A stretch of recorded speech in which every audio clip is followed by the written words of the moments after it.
దేశీయ స్టాక్ మార్కెట్లపై పశ్చిమాసియా యుద్ధ పరిస్థితులు ప్రభావం తీవ్రంగా పడుతోంది. మిడిల్ ఈస్ట్లో యుద్ధం మొదలైనప్పటి నుంచి భారత స్టాక్ మార్కెట్లపై ప్రతికూల ప్రభావం పడుతూనే ఉంది.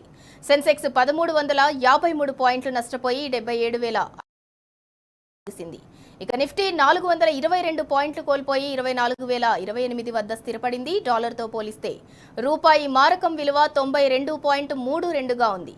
రూపాయి తన జీవిత కాల కనిష్టానికి పడిపోయింది. పశ్చిమాసియాలో ఉద్రిక్త పరిస్థితులతో క్రూడాయిల్ ధరలు 30% పైగా పెరిగాయి. అంతర్జాతీయ మార్కెట్లో క్రూడాయిల్ ధరలు $110 దాటి కొనసాగుతోంది. ఇవాళ ఒక్కరోజే స్టాక్ మార్కెట్లలో 12 లక్షల కోట్లకు పైగా మదుపర్ల సంపద ఆవిరైంది.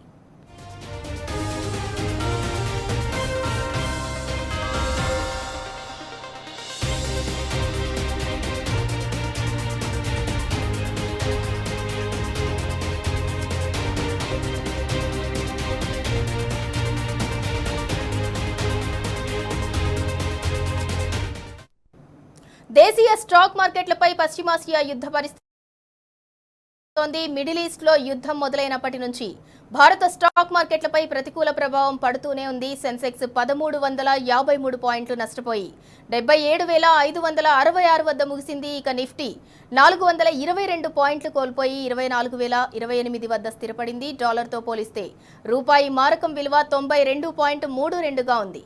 ఇక రూపాయి తన జీవిత కాల కనిష్టానికి పడిపోయింది. పశ్చిమాసియాలో ఉద్రిక్త పరిస్థితులతో క్రూడాయిల్ ధరలు 30% పైగా పెరిగాయి. అంతర్జాతీయ మార్కెట్లో క్రూడాయిల్ ధరలు $110 దాటి కొనసాగుతోంది.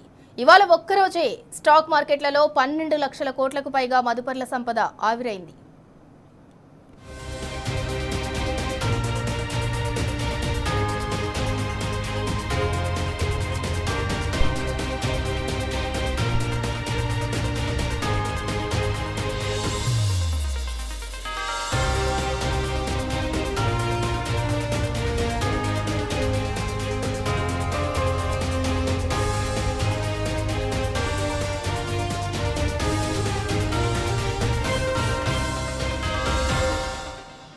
ఇక ఇదే అంశానికి సంబంధించి మరింత సమాచారం మా ప్రతినిధి యాసర్ అందిస్తారు. యాసర్, భారీ నష్టాల్లో అయితే దేశీయ స్టాక్ మార్కెట్లు ట్రేడ్ అయ్యాయి. దీనంతటికీ కారణం యుద్ధం ఎఫెక్టే అని అనుకోవచ్చా? ఇందులో ఏదైతే అంతర్జాతీయ పరిణామాల ఎఫెక్ట్ తో ఇవాళ దేశీయ స్టాక్ మార్కెట్ భారీ లాస్ తో క్లోజ్ అయ్యాయి. భారీ నష్టాలను ఇవాళ మార్కెట్ మూటగొట్టుకున్న పరిస్థితి ఉంది. అంతర్జాతీయంగా నెలకొన్న అనిశ్చిత పరిస్థితుల ప్రభావంతో ఇవాళ ఉదయం దేశీయ స్టాక్ మార్కెట్ భారీ నష్టాలతో ప్రారంభమయ్యాయి. ముఖ్యంగా పశ్చిమాసియా ప్రాంతంలో పెరుగుతున్న ఉద్రిక్తతల కారణం అంతర్జాతీయంగా చమురు ధరలు ఒక్కసారిగా ఎగబాకుతున్నాయి.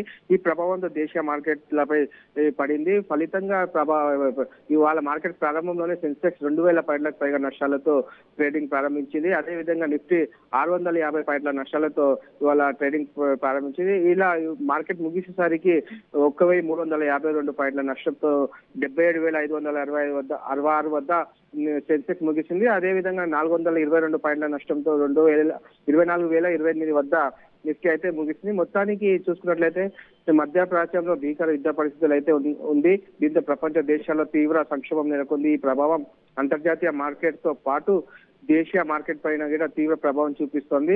ఏదైతే అంతర్జాతీయ పరిణామాలు, గల్ఫ్ యుద్ధం, చమురు ధరలు పెరగడం వంటి స్టాక్ మార్కెట్ల నష్టానికి మెయిన్ రీజన్ గా మనము చెప్పవచ్చు. మరోవైపు డాలర్ తో పోలిస్తే రూపాయి మారకం విలువ కూడా భారీగా తగ్గింది. ప్రస్తుతం రూపాయి 92.32 వద్ద కొనసాగుతుంది. మార్కెట్ ప్రారంభం కాగానే ఇన్వెస్టర్లు ఎక్కువగా అమ్మకాలకు పాల్పడ్డారు. ఏదైతే పశ్చిమాసియాలో నెలకొన్న సంక్షోభం కారణంగా ఇండియాలో చమురు ధరలు పెరిగే అవకాశం ఉంది. చమురు ధరలు దెబ్బకి మార్కెట్ మరింత దిగజారే అవకాశం ఉన్నట్లు కూడా తెలుస్తుంది. ముఖ్యంగా ఏదైతే అమెరికా, ఇరాన్, ఇరాక్ యుద్ధం ఎఫెక్ట్ అటు గ్లోబల్ మార్కెట్లతో పాటు ఇటు దేశీయ స్టాక్ మార్కెట్లపై కూడా పడింది. దీంతో మార్కెట్లన్నీ కుప్పకూలిన పరిస్థితి ఉంది.